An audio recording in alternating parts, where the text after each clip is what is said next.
A Supreme Court decision is letting those under the Deferred Action for Childhood Arrivals policy, or DACA, stay for now. In this special edition of Valley View News, we take a hard look at immigration as it affects Dreamers. You'll see what CSUN, the community, and the government are doing about this political battle. Hello, and welcome to Valley View News. I'm Corinne Hafuda. And I'm Cameron Parrish. As the nation debates the Obama-era program known as DACA, or Deferred Action for Childhood Arrivals, the stories involving people falling under the program are wide and varied. Valley View News is dedicating today's show to the stories of those affected one way or another by DACA and the nation's immigration policies. A person falling under DACA was brought to the U.S. as a child by parents who came illegally. For them, DACA isn't a path to citizenship. But the DACA program sought to protect nearly 800,000 young people from immediate deportation. The Supreme Court recently rejected the Trump administration's appeal to let DACA end. Now Congress has to vote in favor or against keeping the program. So for now, that means DACA recipients are temporarily protected from deportation. They can live and work legally in the U.S. People can also renew their DACA applications. But those who qualified for the program but failed to apply will not be protected. Los Angeles and its populations is a big part of the DACA and immigration debate. To get a sense of how diverse the Los Angeles area is, U.S. Census figures show that nearly half of the 10 million people living here are Hispanic or Latino. 8% are African American and 14% are Asian. A quarter of the population is Caucasian. Research by the United We Dream organization says California leads the nation with DACA-eligible residents. Nearly 600,000 Californians are eligible for the DACA program. Only 200,000 of them were already approved. Cal State Northridge has one of the largest populations of DACA students. The university has increased funding for programs that help DACA students. Valley View News reporter Ambar Rodriguez has more. Cal State Northridge is home to the largest population of undocumented students in the CSU system, according to the school's Dream Center. We offer a variety of different resources. Primarily, we know that one of the barriers that exists for a lot of our students is that initial point of contact. Although the Dream Center is currently assisting approximately 1,500 undocumented students, a CSUN DACA recipient feels that the university was not as supportive as they appear. The campus helps a lot with certain resources, but these resources weren't necessarily like campus. It's like, oh, here you go, by the grace of our hearts. Last September, the leaders of the University Student Union gathered to find a solution on how they could be more supported. The USU finance team, Dreamers to be Heard, and the Vice President for Student Affairs, Dr. William Watkins, created a board to help students financially. We have this large sum of money, and I think that if we just allocate it in a certain way and work with the university, then we'll be able to support students for DACA renewals. She says some funds will be left over. The union says it plans on using the remaining funds to help undocumented students. In Northridge, I'm Ambar Rodriguez for Valley View News. The possibility of DACA protections going away can make some people anxious or even depressed. Valley View News reporter Rochelle Salas reports how the uncertainty can affect the mental health of some CSUN students. Stressing about life and the future is common with students. Some might even feel anxious or depressed when thinking about it. Their anxiety comes from the fact that they don't feel wanted, and when all they really want to do is just change and be better and do better for us. Professionals say symptoms of anxiety and depression can be easy to spot, but some students might not understand them. So some common reactions include things like difficulty sleeping, difficulty eating, also worrying a lot. Doctors say students under DACA are likely to have anxiety or depression. They say the fear they have can take a toll on their mental health. Why does this country not want me? Why do they want to kick me out? Why don't they want to help me? Instead, it's more like, oh, we want to get rid of you. CSUN offers counseling and therapy to students. They can schedule appointments on campus where services are offered. The Klotz Health Center and University Counseling Services are just a few places students can receive help. We are very, very fortunate to have on campus many skilled clinical psychologists, social workers, therapists at all levels, and even psychiatrists available. There are many counseling services on campus that could help students dealing with anxiety or depression. If you are struggling with a mental illness, please don't be afraid to get help. In Northridge, I'm Rochelle Salas for Valley View News. The uncertainty stretches beyond the college campus to the workplace. Leaders from more than 100 companies like Apple and LinkedIn are lobbying Congress to support DACA.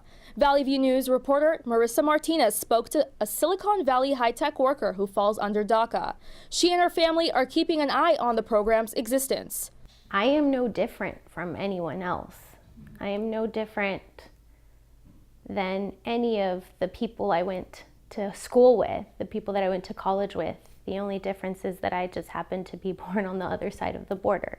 More than 800,000 DACA recipients fear for their livelihoods. 28-year-old Karen Ordaz is one of them.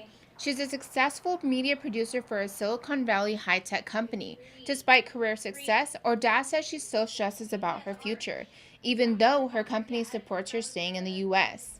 Being able to work for a company that supports you and understands what you're going through is incredibly powerful, and it makes me feel safe. Ordaz says despite her corporate success, she's no different than any other dreamers. She signed up for DACA when President Obama introduced the program in 2012. While she has DACA status, her parents worry more daily. Their status remains undocumented.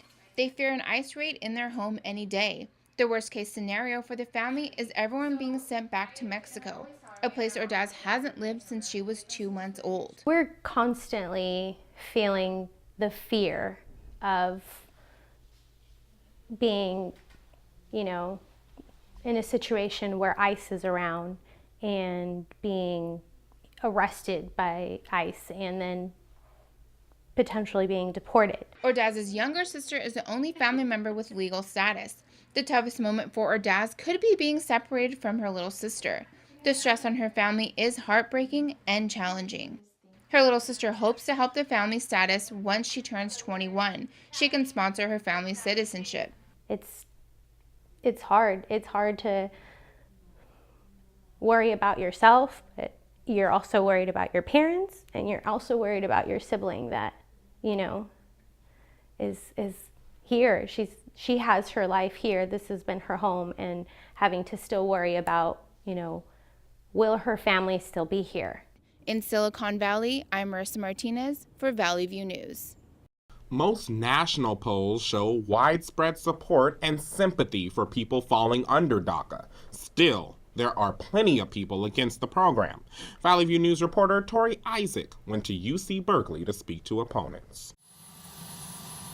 DACA was created by President Obama in 2012. The program gives minors who came to the U.S. illegally with parents temporary status. Some, like Berkeley College Republican Club leader Jonathan Chow, thinks being deported after spending your life in the U.S. is unfortunate. But he's a second-generation immigrant. His parents escaped communism in Cuba and China. He says DACA students should follow traditional immigration laws. Went through all the paperwork, did the whole process, paid all the money, and became legal citizens. They learned the language, which they had never known before. I feel sympathetic, but then at the same time, it would be unfair. I agree with the decision by President Trump. Chow says he's disrespected by some dreamers. Like situations where they'll just come up to my face just because I'm a Republican, wearing or waving a Mexican flag in my face, or using it as a bandana because they're threatening me to do me bodily harm, and so they don't want their faces on camera or whatever, with a Mexican flag chanting, not my president. Like, if you really believe that, then okay, so here's your chance to go back to wherever you think that your country is. Nevertheless, Chow sympathizes with dreamers. Still, he wants a better path to citizenship, like what his parents had. My parents did what they needed to do legally. I lost relatives in the process. We've lost so much. My parents had to start all over. He wonders why DACA students didn't take action earlier. You have been in this country for a while now, your parents or whatever, and never in that time you expected or thought that you needed to become an actual American citizen. Like, why not? You know, this whole situation could have been avoided if they had just taken the appropriate steps, you know. Some supporters of Trump's stand on DACA, like Jay Robles, would support a pathway to citizenship if a dreamer served in the military. That does show your dedication and allegiance to this country. Robles says the law should be followed. I'm not saying that they're not welcome, but I do feel that they need to do what they're supposed to through the legal system in order to get their citizenship and work their way up the ladder. As many DACA recipients are unsure of their future, others continue to stand by the law. In Berkeley, I'm Tori Isaac, Valley View News. President Trump blames Democrats for the lack of progress on saving DACA. He spoke at the CPAC conference last week. The Senate Democrats and the House Democrats have totally abandoned DACA. They don't even talk to me about it. We want to do something about DACA, get it solved after all these years. The Democrats are being totally unresponsive. They don't want to do anything about DACA, I'm telling you, and it's very possible that DACA won't happen, and it's not because of the Republicans, it's because of the Democrats. The Supreme Court decision not to review DACA lower court ruling means that the issue now lies in the hands of Congress. Government statistics show that for every person qualifying for DACA protection, 3 people don't qualify. Valley View News reporter Tomas Rodriguez spoke to a woman who lost her chance for DACA protection because of her immigration reform activities. Lisbeth Mateo has been an activist for undocumented immigrants since college. She graduated from CSUN and Santa Clara Law School as an undocumented student. Mateo recently opened her own practice less than 1 year after being sworn in as an attorney. She says that all her work has prepared her for this moment. This is the beginning of everything that I've worked for. All my activism, all my work over the years, it was necessary to get me to this point. I always wanted to be an attorney. The Dream 9 demanded re-entry to the U.S. from Mexico. In 2013, Mateo traveled to Mexico with 2 other activists where they met with 6 dreamers who had been deported or forced to leave the country. They finally reunited with their families in the U.S. after spending weeks at a detention center in Phoenix. Mateo lost her DACA eligibility because of the trip, and she has no legal protection, but she says undocumented immigrants like her can still find ways to succeed. Over the years, I've learned that there's ways to thrive and there's ways to win, even if you don't have legal status. And so that's essentially what I'm trying to do here. Mateo is an undocumented lawyer handling immigration, workers' compensation, and personal injury cases. She faced several obstacles along the way, but with support from her family, friends, and the community, she was able to open her own practice. They're the ones that are making this a reality. They're the ones that have basically given me the tools and the confidence to say, yes, I'm gonna open this practice and I'm gonna go for it, even if there's a lot of uncertainty in the future. Mateo also helps out her community by offering free consultations on immigration cases. In Wilmington, I'm Thomas Rodriguez for Valley View News. The stress of being deported by ICE isn't just a problem for DACA recipients. It's also for many undocumented immigrants who have led successful lives in the U.S. I spoke to a local business owner who was just deported to Tijuana and is struggling to keep his family together. Julian Montañez, a San Fernando Valley resident, was deported to Mexico last week. He owns an air conditioning business and supports his family. He was caught numerous times for traffic violations and felonies. After visiting his parole officer, he was caught by ICE. He says if he tries to come back, he risks jail time. Being away from my family, not being able to see him, every day, now we're gonna have to try to find a way so they can come and see me. Montañez now lives in Tijuana, leaving behind a wife, 4 children, and grandkids. This is his first time in Mexico in 30 years. He always told his wife he wanted to go back one day. Now, he and his wife want to reunite and start a life in Ensenada together. I feel lost, without him. And all my children are adults, and now it's time for me and him to be together and, enjoy our time alone and with grandchildren. Montañez and his family are devout Christians who were active church members. He was a guitarist for the church and performed every Sunday. His daughter intends to keep his achievements alive. She works hard to keep his air conditioning business running. They say everything will be okay. He wanted to prepare us for if this ever happened. We always knew it was a possibility, but we weren't prepared at all. We don't know where to go from here. We're kind of waiting for his direction. Julian and his family aren't the only people affected by this. It's happening to people nationwide. In San Fernando, I'm Corinne Hafuda for Valley View News. DACA protections apply to people from many parts of the world. It covers young people from Latin America, Mexico, China, parts of Europe, and Africa. I spoke to some CSUN students from Africa who were affected by DACA. The Pew Research Center says over 4,000 people from Africa living in the U.S. are DACA recipients, many of whom are students. Cal State University Northridge graduate Umu Rogers from Sierra Leone, Africa, says her dad is the reason she's here. It was always a thing that we would come here for college, and so my dad applied for the diversity visa, which is something that America does in different countries. Students like Rogers are hardly recognized when it comes to DACA because the southern part of the U.S. borders Mexico. Mexican immigration is more of a focus. But CSUN professor Amy Glocky says people from several backgrounds face the threat of deportation. I have quite a few DACA students. Most of mine are Latino students, but still we have some African students as well. And the idea is you see them be fearful. You see them fear against immigration. You're being taken away because of immigration. While the government might be making it hard for these students to get an education in this country, Professor Glocky says they should never give up. Stay and fight. You deserve an education. You deserve to be here, and we got your back. CSUN student Helena McConan goes from the U.S. to Ethiopia every 6 months to renew her green card. She said the Ethiopian government restricted her from studying what she wanted. In America, she can study whatever she wants. I had to take the chance to come here because, I want to study what I want, what I truly feel passionate about. Both Rogers and McConan found their passion.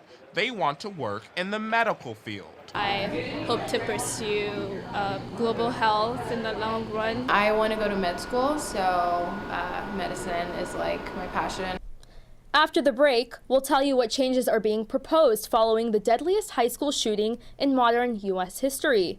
And an actor in one of the most popular films to date opens up about his immigration status.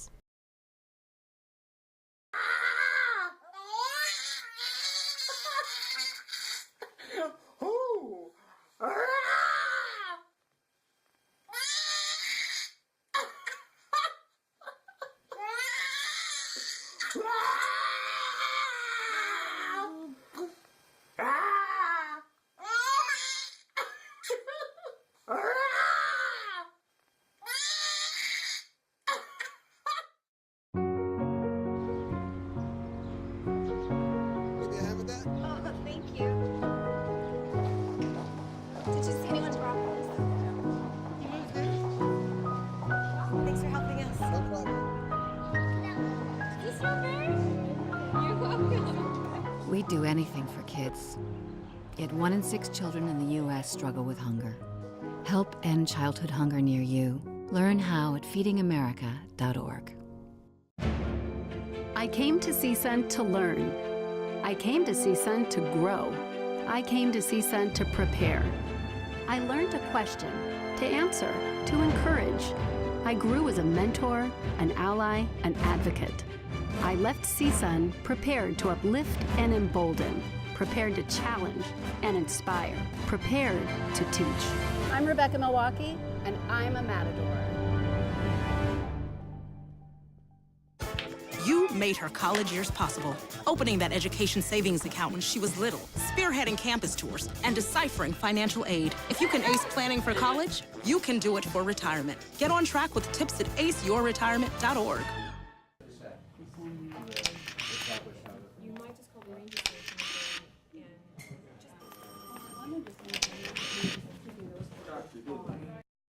Florida Governor Rick Scott introduced a new plan to beef up the state's gun laws. He wants to raise the age for purchasing a gun to 21.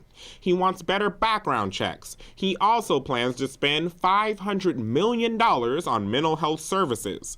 Public school security would also be improved. The governor made the proposals after the high school shootings in Parkland.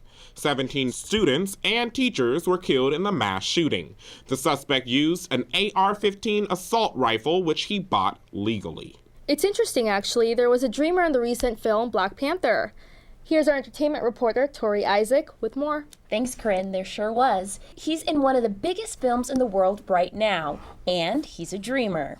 Bambaja Bamba stars in Black Panther. He's one of nearly 1 million young immigrants protected under DACA. The 36-year-old is now speaking out about his status. He says he wants to use his voice as an actor to humanize the issue and put a face to who dreamers really are. He says he couldn't stay quiet when President Trump said he would let DACA end.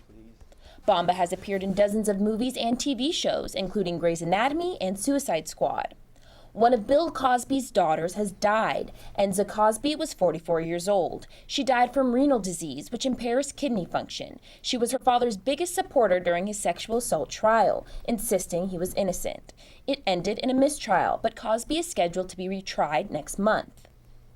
The Weinstein Company is reportedly headed for bankruptcy. The film studio was supposed to be in talks with investors to close a $500 million financing deal, but that deal fell through. Now, apparently, the studio can't stay afloat without the investment. The New York Attorney General filed a lawsuit against Harvey Weinstein earlier this month. He's accused of multiple sexual harassment counts. Weinstein denied the accusations. That's all your entertainment news. Back to you. Coming up, we learn about the connection between immigration and some of the athletes who represented the U.S. in the Winter Olympics. Plus, a look at how dreamers impact America.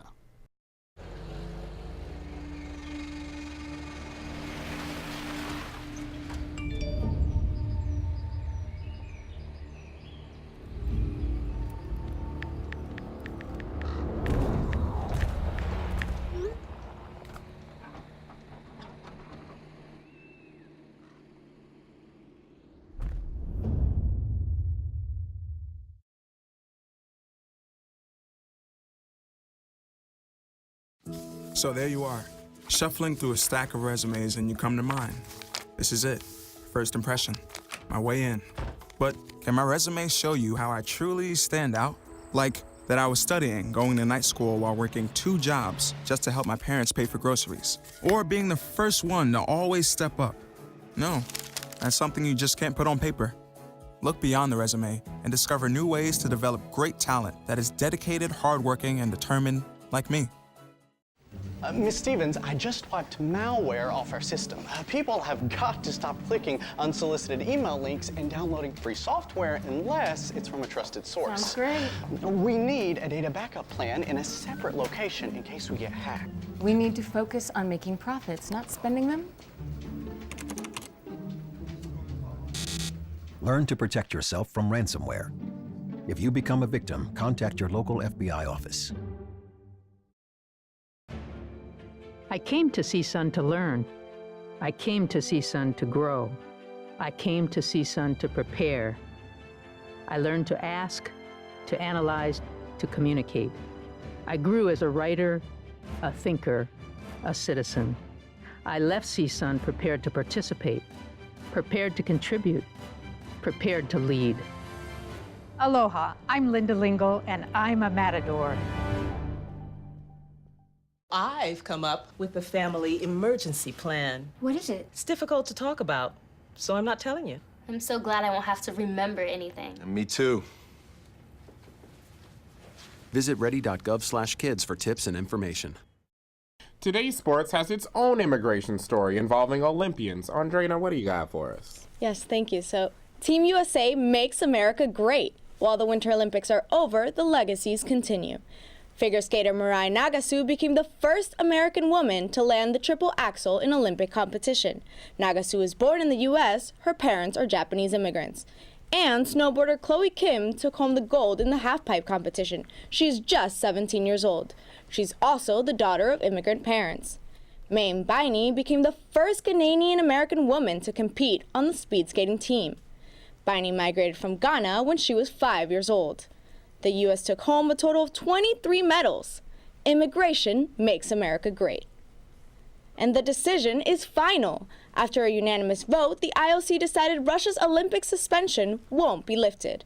The Russian Olympians couldn't attend the closing ceremonies under the Russian flag. 2 Olympic athletes from Russia failed doping tests here in Pyeongchang. This was hugely disappointing and, in addition to other considerations, prevented the IOC from even considering lifting the suspension for the closing ceremony. Russia's Olympic ban remains in place for the foreseeable future. Saturday, the Warriors took home the win over Oklahoma City, but not without some controversy. Golden State center Zaza Pachulia was accused of intentionally trying to hurt Thunder guard Russell Westbrook. Pachulia landed on Westbrook's leg after a clash between Westbrook and Young late in the third quarter. Pachulia is no stranger to these allegations. In the past, he's been accused of targeting key players on opposing teams. The game ended 112-80. That's all for sports. I'm Andrea Serrano. Back to you. Well, Corinne, it looks like our access to the internet is going to be limited sometime soon. What are we going to do about that? I don't know, but here's our social media tech and health reporter, Lauren Turner-Dunn. She'll tell us more. Thank you. The FCC's repeal of net neutrality is scheduled to take effect April 23rd.